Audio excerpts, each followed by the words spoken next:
अगर तुम free fire खेलते हो या फिर खेलने वाले हो तो इस वीडियो को देखने के बाद शायद ही तुम फ्री फायर कभी खेलो, क्योंकि आज मैं तुम्हारे सामने फ्री फायर की धोती खोलने वाला हूँ, उसको एक्सपोज करने वाला हूँ। फ्री फायर तुम्हें mentally, physically, emotionally and financially, ये चारों तरीके से तुम्हारी मारता है और तुम खुशी खुशी मरवाते हो उससे। तुम उसे रिलेट कर पाओ, इसीलिए मैं तुमसे अपनी बैक स्टोरी शेयर करता हूँ फ्री फायर से। मैं 2 ढाई साल पहले फ्री फायर खेलना चाहता था। मुझे शौक था, मुझे किसी दोस्त ने बताया कि फ्री फायर नाम का कोई गेम है और उसको देखकर मेरे अंदर क्यूरियोसिटी आई। फिर मैंने सोचा, यूट्यूबर्स को देखा जो फ्री फायर के कंटेंट बनाते थे। मुझे अच्छा लगा था, मुझे लगा मुझे गेमिंग का तो बचपन से शौक है और ये ऐसा गेम है जिसमें मेरा इंटरेस्ट भी है, तो चलो मैं भी वीडियो बनाऊँगा और यूट्यूब पर मैं भी गेमिंग वीडियोज़ बनाऊँगा फ्री फायर की और काम चलेगा। जैसे ये लोग पैसे कमा रहे हैं वैसे मैं भी कमाऊँगा। तो मैंने जैसे ही मेरा 12th ख़त्म हुआ उसके बाद मैंने एक अच्छा फ़ोन लिया जिसमें गेम चल सके और खेलना शुरू कर दिया। अब कंटेंट बनाना तो बहुत दूर की बात है, मैं सिर्फ गेम खेलता रहा। दिन में 13-13, 14-14 घंटे ऐसे चले जाते थे और बस गेम खेलता ही चला गया। शुरुआत में तो मुझे पता नहीं था, मज़े मज़े में खेलता चला जा रहा था, दोस्तों के साथ, अकेले, बस खेल रहा था। धीरे धीरे ये एडिक्शन बन गया मेरी, मैं एडिक्ट हो गया गेम से और इसने मुझे मेंटली अफेक्ट करना शुरू कर दिया। मुझे समझ नहीं आ रहा था मेरे साथ क्या हो रहा है, सिर्फ मैं गेम खेल रहा था, गेम के बारे में सोच रहा था और ज़रा भी अगर मैं सोचता था कि मैं डिलीट कर दूँ गेम को, करता भी था, तो वापस से डाउनलोड कर कर गेम खेलने का मन करने लगता था। तो इसका साफ सीधा मतलब ये था, मैं फ्री फायर से एडिक्ट हो गया था। अगर तुम्हें मेरी पूरी स्टोरी जाननी है फ्री फायर से रिलेटेड तो तुम पहले ही मैं ये वीडियो बना चुका हूँ, उसको देख सकते हो जाकर। और मैं आगे बात नहीं करूँगा इस पर क्योंकि वीडियो लंबी हो जाएगी। फ्री फायर या कोई भी गेम आज के टाइम पर एक बीमारी जैसे हो गए हैं। बच्चों की मेंटल हेल्थ बहुत ज़्यादा बर्बाद हो रही है एंड मैं स्पेसिफ़िकली फ्री फायर को इतना क्यों अपना अटेंशन दे रहा हूँ, क्योंकि फ्री फायर सबसे ज़्यादा अनफेयर गेम है। क्योंकि फ्री फायर कस्टमर ओरिएंटेड नहीं है, उनके प्लेयर्स ओरिएंटेड नहीं है। बाकी जो गेम्स है वो कस्टमर ओरिएंटेड है, वो लोग समझते हैं उनकी कस्टमर की नीड क्या है, पर फ्री फायर को सिर्फ पैसे कमाने से मतलब है। इसीलिए फ्री फायर में पैसों से तुम डायमंड खरीद सकते हो, उसके बाद जितने भी इवेंट्स होते हैं, गन्स कलेक्शन खरीद सकते हो तुम, गन की स्किन, बैग की स्किन और कैरेक्टर खरीद सकते हो। मतलब जितना तुम्हारे पास पैसा उतना तुम डायमंड खरीदोगे और उतना तुम डोमिनेट करोगे गेम में। ये अनफेयर गेम है क्योंकि एक इंसान जिसके पास बहुत सारा पैसा है वो गेम को डाउनलोड करता है, वो डायमंड्स खरीदता है और वो अच्छी अच्छी गन की स्किन खरीद लेता है, जिससे सामने वाला इंसान जिसके पास पैसे नहीं है, वो जो सिर्फ गेम खेलने आया है, उसके पास कोई स्किन नहीं है। अगर सामने वाला एक गोली खाता है तो वो मर जाता है, लेकिन अगर वो उसके जो ओपोनेंट है वो उसको मारता है तो वो नहीं मरेगा क्योंकि उसके पास स्किल्स हैं। तो यहाँ पर वो अनफेयर गेम हो जाता है। जबकि बाकी गेम्स में ऐसा नहीं है, जो पबजी वगैरह गेम है उसमें स्किन्स हैं ज़रूर, पर उसका कोई यूज़ नहीं है, उसकी स्किल नहीं है कोई, उसमें स्किन्स वगैरह से कोई फ़र्क नहीं पड़ता जहाँ तक मेरी नॉलेज है।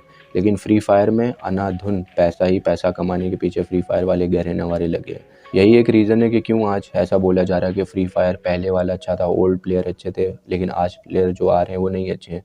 बहुत सारे गेमर्स जो हैं वो क्विट कर चुके हैं क्योंकि गेमिंग इंडस्ट्री डाउन हो रही है। गेमिंग की जो कम्युनिटी है वो बहुत ज़्यादा डाउन होती चली जा रही है। एक टाइम था जब बहुत ज़्यादा बूम पर थी गेमिंग कम्युनिटी, उसका सिर्फ एक रीज़न था, कोरोना। लॉकडाउन में सब लोग गेम खेल रहे थे, स्कूल वगैरह, कॉलेज और जो काम वाम करते थे, जितने भी लोग थे वो सब अपने दोस्तों के साथ, रिश्तेदारों के साथ गेम खेल रहे थे बैठकर ऑनलाइन। मज़ा आ रहा था क्योंकि उनके पास कुछ करने के लिए था नहीं, तो वो टाइम पास के लिए गेम खेल रहा था। इसीलिए उतना बूम पीरियड आया था वो गेमिंग कम्युनिटी का, कोरोना की वजह से। पर धीरे धीरे ये डाउन होती चली जा रही है। जो बड़े बड़े क्रिएटर्स हैं, यूट्यूबर्स हैं, वो सब गेम्स को नहीं खेल रहे हैं, वो लोग अपने कंटेंट को स्विच कर रहे हैं। ये एक रीज़न है क्योंकि लोगों का इंटरेस्ट इससे ख़त्म हो रहा है। लेकिन ऐसा नहीं है कि जो लोग बोल रहे हैं कि पहले फ्री फायर ऐसा था और आज ऐसा हो गया है। अगर कोई नया प्लेयर आता है तो उसके लिए तो वो नया ही होगा ना, उसके लिए तो उसे वही सब अच्छा लगेगा जो आज के टाइम पर फ्री फायर में है, क्योंकि उसे क्या पता पहले कैसा था। लेकिन वो जो फ्री फायर का एजेंडा है पैसे कमाने का, और कस्टमर से उसको कोई लेना देना नहीं है कि कस्टमर का क्या एक्सपीरियंस है, क्या वो फीडबैक दे रहा है, क्या गलत हो रहा है गेम में, कुछ उसको मतलब नहीं है। गेम बर्बादी का कारण है आज के टाइम पर। छोटे छोटे बच्चे जो हैं वो इस गेम में पैसे लगा रहे हैं, डायमंड्स खरीद रहे हैं, लेकिन वो तो कमाने वाले हैं नहीं, तो वो कहाँ से ये पैसे ला रहे हैं? वो अपने माँ बाप के बैंक अकाउंट से पैसे निकालते हैं बिना उनकी परमिशन के, 1-1, 2-2 लाख रुपए लगा दे रहे हैं क्योंकि उन्हें कोई अंदाज़ा नहीं है पैसे कहाँ से आते हैं। उन्हें तो लग रहा है कि डायमंड खरीदो, डोमिनेट करोगे तुम गेम में, क्योंकि वो देख रहे हैं यूट्यूबर्स को। तो उन्हें नहीं पता है वो यूट्यूबर्स को फ्री में डायमंड्स दिए जाते हैं। वो लोग कभी इसको शो नहीं करते हैं कि मुझे गैरीना फ्री फायर डायमंड्स दे रही है, कैरेक्टर्स खुद ही पहले ही से दे रहे हैं। बच्चों को भी इतना समझ नहीं, उन्हें नहीं समझ आता, उन्हें लगता है ये जो क्रिएटर्स हैं इन लोगों ने खरीदा है ये सब। तो वो लोग भी ख़रीदते हैं ताकि वो डोमिनेट कर सकें, वो प्रो प्लेयर बन जाएं, सो कॉल्ड प्रो प्लेयर, वो नूब से प्रो प्लेयर बन जाएं। जो उनका बुली होता है दोस्तों के सामने कि ये तो नूब है, इसके पास तो कुछ है ही नहीं। तो मैं ऐसा माइंडसेट अपना कभी भी नहीं करना है। मैं तो कहता हूँ गेम ही मत खेलो, क्योंकि तुम गेम खेलोगे तुम्हारे अंदर 10 तरीके के थॉट आएंगे गेम को लेकर। हर वक्त तुम उसी के बारे में सोचते रहोगे, तुम्हें इवन सपने आएंगे। मैं अपने पर्सनल एक्सपीरियंस से बता रहा हूँ, मुझे फ्री फायर के सपने तक आते थे, क्योंकि दिमाग पर चढ़ा हुआ था। जिसके साथ तुम इतना ज़्यादा टाइम स्पेंड करोगे, 10-10, 15-15 घंटे, तो जाहिर सी बात है वो तुम्हारा ज़िंदगी बन जाएगी। होता है ना, जब हम किसी को सबसे ज़्यादा टाइम देते हैं तो हमारे दिमाग में चढ़ जाती है, हर वक्त उसी के बारे में हमें ख्याल आते रहते हैं। सेम चीज़ मेरे साथ फ्री फायर में भी होता था, मुझे उसी के सपने आ रहे होते, तो उसी के बारे में कैसे कहाँ किसको मारना है, कैसे दोस्तों के सामने अच्छा बनना है, एक प्लेयर बढ़िया बनना है कि सबको मार दो 1v4 में। ये सारे थॉट्स आते हैं और ये बहुत गलत थॉट्स हैं, क्योंकि इससे तुम्हें कोई वैल्यू नहीं मिल रही है। फ्री फायर में पैसे लगाने के बाद भी, डायमंड्स खरीदने के बाद भी तुम्हें इन रिटर्न कुछ भी नहीं मिल रहा है। तुम्हें सिर्फ मिल रहा है डिसअपॉइंटमेंट, सिर्फ डिसअपॉइंटमेंट। तुम्हें लग रहा है तुमने बहुत ज़्यादा अच्छी चीज़ कर ली है, तुम्हें डोपामिन मिल जा रहा है ना, कि कैरेक्टर अनलॉक कर लिया, डोपामिन मिल गई, अब लोगों के आगे मैं डोमिनेट करूँगा। लेकिन रियल लाइफ में उसका कोई भी असर नहीं, तुम्हें इन रिटर्न कुछ नहीं मिला। रियल लाइफ से तुम्हारे पैसे चले गए, लेकिन इन रिटर्न तुम्हें कोई भी वैल्यू नहीं मिली रियल लाइफ में। होता है ना कि अगर रियल लाइफ में कोई तुम्हें चीज़ खरीदनी होती, जैसे तुम्हें टीवी खरीदनी है, तुमने टीवी खरीदी तो तुम्हारे पास एक value I, value for money. तुम्हें खाना खरीदा, तुमने जाकर कोई रेस्टोरेंट से खाना खरीदा, पैसे दिए, तुम्हें खाना मिला, तुम्हें वैल्यू मिली, तुम्हारा पेट भर गया। पर इसमें तुम्हें कुछ नहीं मिल रहा है। तुम्हें लग रहा है तुम्हारे दिमाग को कि तुमने पैसे देकर कुछ लिया है, वो कैरेक्टर लिया है या कोई गन की स्किन ली है, पर रियल लाइफ में उसका कोई भी यूज़ नहीं है। इसको समझो, बहुत सारे लोग पैसे, बहुत सारे बच्चे पैसे गंवा रहे हैं, दोस्तों से उधार ले रहे हैं, 10-10 लाख, 15-15 लाख, इस चक्कर में उनके ऊपर कर्जा है और वो लोग कर रहे हैं। ऐसे बहुत सारे केसेस हैं जिसमें लोग गेम खेलकर इतना मेंटली वीक हो गए, मेंटली इतना इल हो गए हैं कि उन्होंने क्या क्या नहीं किया अपने घर वालों के साथ। बहुत सारे ऐसे केसेस हैं, तुम देखो तो इनको देखोगे तब तुम्हारी आँख खुलेगी, तब तुम्हें ये सब सच्चाइयाँ पता चलेंगी। क्यों फ्री फायर बैन है इंडिया में?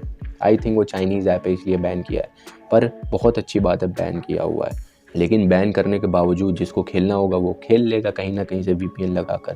पर तुम्हारी ये जो एडिक्शन है बैन करने से नहीं जाती है। तुम्हें खुद समझना होगा कि अगर वो तुम्हारे गेम पड़ा भी है तुम्हारे फ़ोन में, तब भी तुम उसे मत खेलो, क्योंकि वो तुम्हें फिज़िकली, मेंटली, इमोशनली और फाइनेंशियली, ये चारों तरीके से तुम्हें वीक करेगा, तुम्हें बर्बाद करेगा। ये जो जनरेशन है ना, तुम ही लोग इंडिया का फ्यूचर हो, और अगर तुम लोग इस फ्यूचर को अपने बर्बाद करोगे गेम खेलने में, तो तुम्हारे आने वाले बच्चे कहेंगे कि हमारे पापा गेम खेलते थे इसलिए आज हम ऐसे हैं, आज हमें इतनी प्रॉब्लम फेस करनी पड़ी है क्योंकि हमारे पापा गेम खेलते रहते थे बैठकर दिन भर। सोचो इसको डीप जाकर, कितनी डीप बात है ये। तुम सोचते नहीं हो, तुम गेम लेकर बैठ जाते हो, फ़ोन लेकर बैठ जाते हो जब तुम्हें सोचना चाहिए। खाली बैठो, फ़ोन को मत लो और इसके बारे में सोचो कि फ्री फायर कितना एक्सप्लॉइट कर रहा है तुम्हें, कितना एक्सप्लॉइट कर रहा है उन बच्चों को, जनरेशन को, जो फ्यूचर है इंडिया का। और फ्री फायर ही नहीं, बहुत सारे ऐसे गेम्स हैं जो कि तुम्हें बर्बाद कर रहे हैं। ये मत सोचो कल को कोई तुम्हें आएगा और बचा लेगा, तुम्हें कोई बचाने नहीं आने वाला। तुम्हें खुद का सेवियर खुद ही बनना पड़ेगा, तुम ही अपने आप को बचा सकते हो। तुम्हें कभी भी कोई बचाने नहीं आएगा, इस उम्मीद में बिल्कुल मत रहो कि कोई आएगा और तुम्हारी ज़िंदगी बदल देगा। कोई नहीं आने वाला, सिर्फ तुम ही अपनी ज़िंदगी बदल सकते हो आज में रहकर। तो ऐसे गेम को बिल्कुल मत खेलो जो तुम्हें वीक कर रहे हो, जो तुम्हारी मैस्कुलिन एनर्जी को ख़त्म कर रहे हो, तुम्हें गुलाम बना रहे हो। जो क्रिएटर्स लोग हैं ना, वो भी फर्जी गेम नहीं खेलते हैं। वो गेम तब खेलते हैं जब उन्हें कंटेंट बनाना रहता है, वीडियो बनानी रहती है, तो प्रॉपरली वो वीडियो बनाते हैं एंड उसको अपलोड करके उससे पैसे कमाते हैं। ये नहीं है कि वो हर वक्त गेम में ही लगे हुए हैं। लेकिन तुम ना ही उसका कंटेंट बनाते हो, ना ही उसे वीडियो डालते हो, कहीं पर भी अपलोड भी नहीं करते हो, लेकिन तुम खेलते रहते हो। ये तुम्हारी सबसे बड़ी गलती है। अगर तुम उसका कंटेंट बनाते हो, उसको वीडियो फॉर्म में डालते हो, सीरियसली कंटेंट क्रिएशन करते हो यूट्यूब पर, इंस्टाग्राम पर, कहीं भी, तब तुम्हारे लिए वो फ़ायदेमंद है, क्योंकि तुम उससे कोई वैल्यू, उससे कुछ आउटपुट निकालने की कोशिश कर रहे हो। अगर नहीं मिलता है तो कोई बात नहीं, लेकिन तुम कोशिश तो करी तुमने। लेकिन अगर तुम सिर्फ गेम खेल रहे हो, दैट्स नॉट फेयर। तुम अपनी ज़िंदगी बर्बाद कर रहे हो, और इसकी अकल तुम्हें आएगी एक ना एक दिन। जब तुम्हें लात पड़ेगी पीछे से, तब तुम्हारे सामने सच्चाई आएगी, लेकिन तब तक बहुत देर हो चुकी होगी। तुम्हें लगेगा कि कोई समझा रहा था मुझे, लेकिन मेरा दिमाग कमेंट सेक्शन में था, मेरा दिमाग कहीं और ही चल रहा था। I hope for your best. और दिमाग से सोचना है इसको कि फ्री फायर तुम्हें कितना एक्सप्लॉइट कर रहा है। फ्री फायर ही नहीं, बहुत सारे गेम्स तुम्हें बहुत ज़्यादा मेंटली और फिज़िकली, इमोशनली बहुत वीक कर रहे हैं। सोचो।